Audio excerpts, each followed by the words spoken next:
Hello my dear students, myself Dr. PITAMBAR HUMANE, founder Botany for you and working as Associate Professor and Head Department of Botany, Dharampeth M, Deo Memorial Science College, Nagpur, Maharashtra, India. I welcome you all in this online platform for the students of Life Sciences Botany for you. Friends, we are seeing the different lectures in this lecture series of Plant Physiology, and today we are seeing the 8th lecture on Ascent of Sap. In earlier lecture, we have seen the absorption of the water. But after the absorption of the water, how this water is uplifted to each and every part of the body or transported to each and every part of the body. So friends, if you are new or not yet subscribed our YouTube channel, then kindly like, share and subscribe our YouTube channel Botany for you. And also press bell icon for the alerts of different lectures to be uploaded on different life sciences titles. And if you want to associate with us through the Telegram group, then the link is given in the description. Through that, you can join the Telegram group and take the advantage of the different career opportunities in life sciences from India and abroad, and also the different literature in the PDF forms. So let's see the today's topic, that is ascent of sap, that is the transport of water. Now first of all, what is actually the ascent of sap? So in a simple way, we can say that ascent of sap is nothing but the transport of water. In our last class, we have seen the root hairs are responsible for the absorption of the water from the soil. Either there may be active absorption or there may be passive absorption. Even if it is an active absorption, there may be active osmotic absorption of the water, or it may be the active non-osmotic absorption of the water. So whatever the condition of the absorption of water, when the water reaches the xylem, how this water is transported to each and every part of the body, because the water is required by each and every organ of the body, and basically it is useful in the process of photosynthesis by the leaves. So whatever the height of the plant body, there is a need to transport this water from the root to the different parts. So in today's lecture, we will see how this water is transported. Basically, exact mechanism is not known in the absorption of the water, in the transport of the water or the ascent of sap. There are the certain theories that we will discuss in today's lecture. So say for example, if these are the roots, and as we have seen earlier, the root hairs are responsible for the absorption of the water, and because of the osmotic gradient, again the water transported from the root hair to the cortical region, then endodermis, pericycle, and finally it reaches the xylem. So then from the xylem of the root, it is transported to the xylem of the stem, and through this xylem again it is provided to the different leaves on the plant body. So in this way, the water after absorption is transported to each and every part of the body, and such a type of the transport of the water is known as the ascent of sap. So we will see the step by step how this water is transported and what are the different theories which are given in the ascent of sap. This lecture is classified into the two parts, that is the path of ascent of sap, and second one, that is the mechanism of ascent of sap. So when we are talking about the path of the ascent of sap, means through which type of the tissues the water is transported. Because if we see the root or the stem, it contains the epidermis, then cortex, then endodermis, then pericycle, then phloem, then xylem and pith.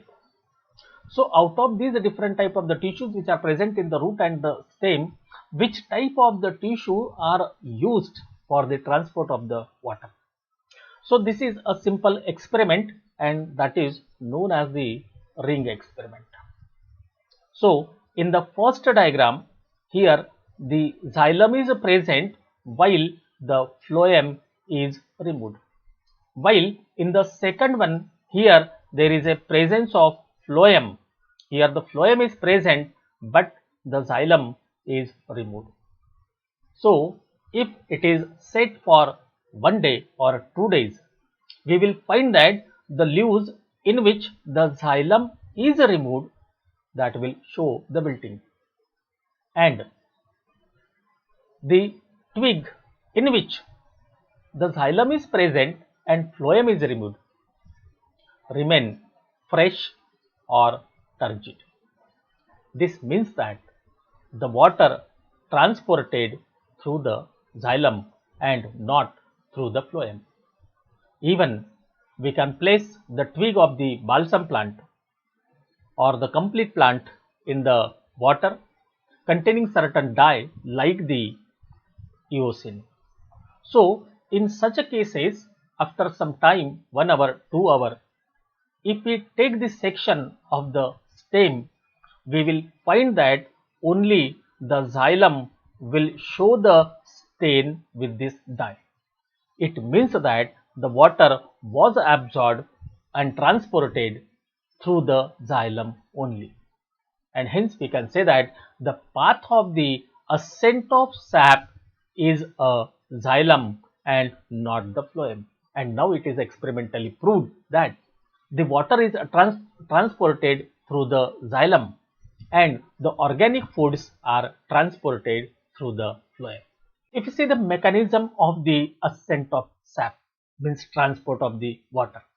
So there are the different theories, that is the vital theory, root pressure theory, then physical force theory, and transpiration pull and cohesion of water theory. Now exact mechanism of the ascent of sap or the transport of the water is not known, though some of the methods are convenient. Say for example, the most accepted theory is the transpiration pull and cohesion of water theory, while the rest of the theories are discarded. Here the vital theories includes the living cells are responsible for the absorption of the water.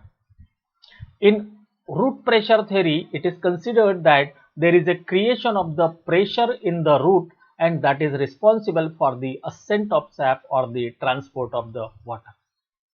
In physical theories, it is considered that the certain physical processes like the atmospheric pressure, imbibition, then capillary force are responsible for the upliftment of the water column or the transport of the water.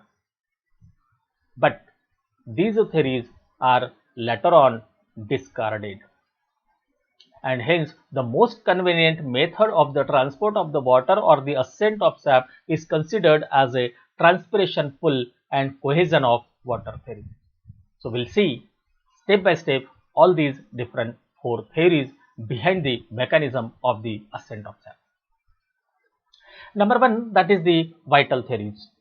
If we see the experiment which is given by the Goldevsky in 1884.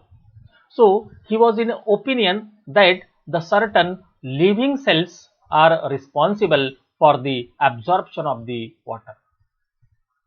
So later on it is considered that such type of the living cells which show the pulsatory activity are not found, because according to him there is a pulsatory activity in the cells of the xylem, or the cells, that is the phloem parenchyma, basically is responsible for this absorption of the water.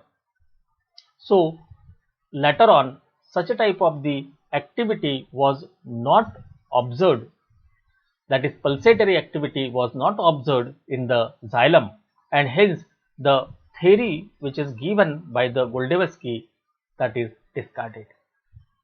Later on the Strasburger tried to carry out this experiment and again he get failed. So the Sir J.C. Bose in 1923 shows that there is a oscillation in the cells. So whenever we are talking about the theories about the livingness, that is the pumping activity of the living cells of the xylem, that is given by the Goldevsky, and the pulsatory or the oscillations which are proposed by the Sir-J.C. Bose. So later on again such a type of the pulsatory activity which is given by the Sir-J.C. Bose or the pumping activity of the living cells of the xylem were not recorded, and hence these different theories of the livingness of the xylem cells which are responsible for the transport of the water are discarded. So Sir-J.C. Bose has been carried out this experiment with the help of the galvanometer and the needle which is inserted in the stem, and he observed that when the needle is inserted to the innermost layer of the cortex, then there is a vigorous oscillation on the galvanometer. But when this experiment is repeatedly carried out by some other scientists, such a type of the oscillations were not found, and hence later on this theory which is given by Sir-J.C. Bose also discarded, and on the basis of that we can say that the different vital theories which are given in Ascent of Sap are not responsible for the transport of the water. The second one, that is the root pressure theory. If you see the root pressure, it is hardly, or the magnitude of the root pressure is hardly 2 atmosphere, and if there is a 2 atmospheric pressure, hardly it can raise the water column up to 34 feet. So it may consider that if we are talking about the annual plants, then in such cases there may the possibility of the transport of the water with the help of the root pressure. But when we are considering that the plants with the hundreds of the meter height, it is not possible to reach the water column in such a type of the height.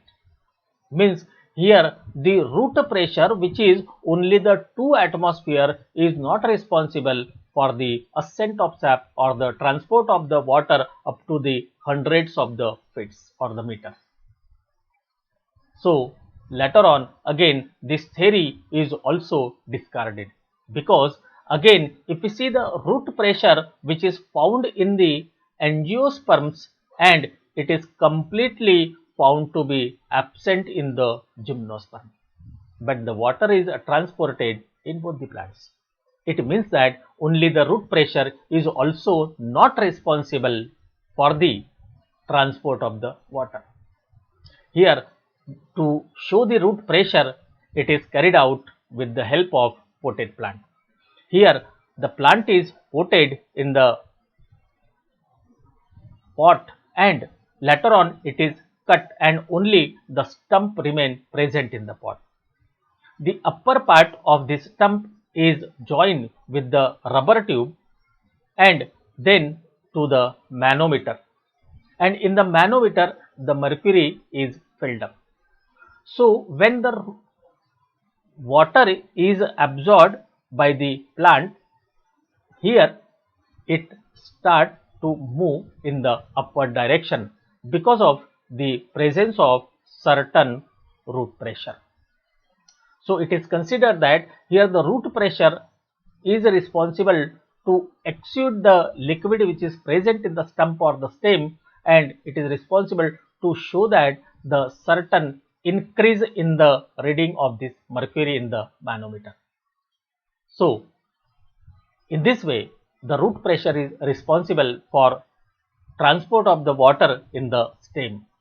But as we have seen, the 2 atmospheric root pressure is not responsible to raise the water column more than 34 feet, and hence in case of the higher plants, taller plants, such a type of the pressure is not responsible to reach the water up to the tip of the plant body when they are 300 to 400 feet.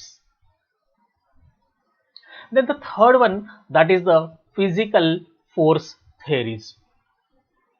First one, that is given that the atmospheric pressure. So Here the atmospheric pressure is actually not responsible for the transport of the water, because there is no such type of the any space to create the atmospheric pressure on the root so that the water column can reach up to the tip of the plant body. One more example was given from again the imbibition, that the imbibition is the process in which the different organic compounds like the proteins, then different cellulose like the carbohydrate like the cellulose and pectic substances, they are water loving components, that is the hydrophilic in nature, and as they are hydrophilic they are responsible to absorb the water. But if we see the transport of water, then this transport of water is carried out through the xylem, and through the xylem means it is through the lumen.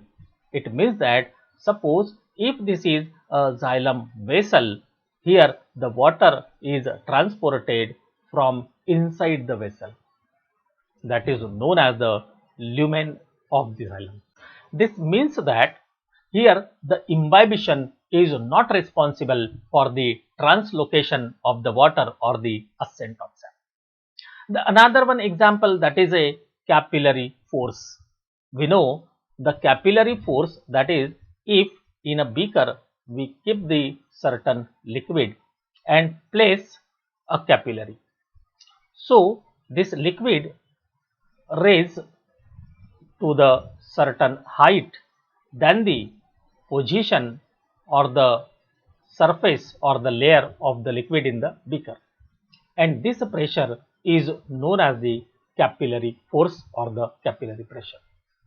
But if we are talking about the different structures like the vessels, so there may the creation of the capillary force, capillary pressure or the force, but there is need to have this open from one side, and such a type of the vessels are not open, they are completely closed, and hence it is not possible to create such a type of the capillary force in the vessels for the transport of the water or ascent of sap. In addition to that, if you see the gymnosperms, in gymnosperms vessels are completely absent, and hence here such type of the capillary force will also be the absent. Then also this water is transported from root to the tip of the plant body. It means that whatever the condition in the physical force theory, that is the atmospheric pressure, imbibition or the capillary force, here it is not possible to transport the water with the help of such type of the physical conditions, and hence again it is discarded. The fourth one, that is transpiration, pull and cohesion of water theory, which is proposed by Dixon and Joly. It means that transpiration, that we know the process in which there is an elimination of the water from the plant body in the form of water vapors. Pull means to pull the water column, and cohesion of water. Cohesion means the attraction in between the similar molecules. Means cohesion of water means the attraction in between the water molecules. So because these water molecules, they are joined with each other by means of the hydrogen bonds, or there is a formation of the hydrogen bonds in between the water molecules. So it means that when there is a process of the transport of the water or elimination of the water from the plant body, that is the transpiration, means through the stomata the water is eliminated outside the plant body, that is in the atmosphere. So in such cases, the water column which is present in the stem right from the root is in a continuous condition. And this is because of what? Because here the hydrogen molecules are joined to the oxygen by means of the covalent bonds, but when two molecules of the water are joined, that is by means of the hydrogen bonds. And because of the presence of the hydrogen bonds, there is a formation of the water column in the xylem. So from the stomatal cavity or the leaf to the root or the root hair, this water column is in a continuous manner. So when this water is released during the process of transpiration, the complete water column is uplifted to the upper side, and hence it is considered to pull.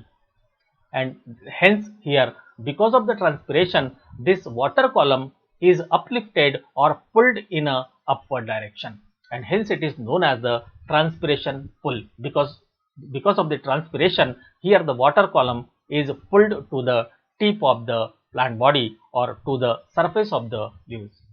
At the same time, this water is in a continuous condition because of the cohesive and the adhesive force.